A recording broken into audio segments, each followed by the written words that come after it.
ഇന്ന് നമ്മളൊരു സിമ്പിൾ റെസിപ്പിയാണ് തയ്യാറാക്കുന്നത്. നമുക്ക് ഈ ചൂട് സമയത്ത് എത്ര കഴിച്ചാലും മതിയാകാത്ത നല്ലൊരു റെസിപ്പിയാണ്.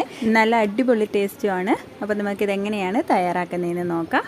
അപ്പം നമ്മളിത് തയ്യാറാക്കുന്നത് തണ്ണിമത്തൻ വെച്ചിട്ടാണ്. നമുക്ക് ഇത്രയും തണ്ണിമത്തൻ്റെ ആവശ്യമൊന്നുമില്ല. ഇതിൽ നിന്നും കുറച്ച് തണ്ണിമത്തൻ ഇതുപോലെ ഒന്ന് കട്ട് ചെയ്തെടുക്കാം.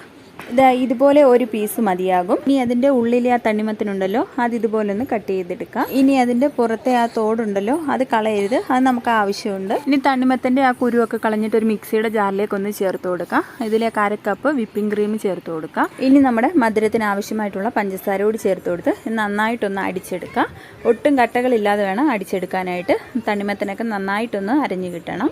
ഇനി ഒരു പാത്രത്തിലേക്ക് ഒരു പ്ലാസ്റ്റിക് റാപ്പ് വെച്ചിട്ടുണ്ട്. ഇനി നേരത്തെ തണ്ണിമത്തൻ്റെ ആ തോടുണ്ടല്ലോ, അതുകൂടി ഇതുപോലെ ഒന്ന് വെച്ച് കൊടുത്ത് ഇനി നമ്മൾ നേരത്തെ അടിച്ചു വെച്ചിരിക്കുന്ന തണ്ണിമത്തൻ്റെ മിക്സ് ഉണ്ടല്ലോ, അതുകൂടി ഇതിലേക്ക് ഒഴിച്ചു കൊടുക്കാം. തണ്ണിമത്തൻ്റെ ആ തോടൊന്ന് കവർ ചെയ്യുന്ന രീതിക്ക് വേണം ഒഴിച്ചു കൊടുക്കാനായിട്ട്. ഇതിനി ഫ്രീസറിൽ വെച്ച് നന്നായിട്ടൊന്ന് സെറ്റ് ചെയ്തെടുക്കാം. ഇതിപ്പോൾ നല്ലതുപോലെ ഒന്ന് സെറ്റായി കിട്ടിയിട്ടുണ്ട്. നമ്മളിതുപോലെ പ്ലാസ്റ്റിക് റാപ്പ് വെച്ചതുകൊണ്ട് തന്നെ പാത്രത്തിൽ നിന്നും പെട്ടെന്ന് തന്നെ നമുക്കിത് എടുക്കാനായിട്ട് പറ്റും. ഇനി ഈ കവറൊന്ന് മാറ്റിയെടുക്കാം. ഇനി ഇത് നമുക്ക് ഇഷ്ടമുള്ള രീതിക്കൊന്ന് കട്ട് ചെയ്ത് കഴിക്കാവുന്നതാണ്. നമുക്ക് ഈ ചൂട് സമയത്തൊക്കെ കഴിക്കാൻ പറ്റിയിട്ടുള്ള നല്ല അടിപൊളി ഒരു ഐസാണ് കേട്ടോ. നമുക്ക് ഈ തണ്ണിമത്തനൊക്കെ വെച്ചിട്ട് വളരെ സിമ്പിളായിട്ട് തയ്യാറാക്കി എടുക്കാനും പറ്റും. നല്ല അടിപൊളി ടേസ്റ്റാണ്.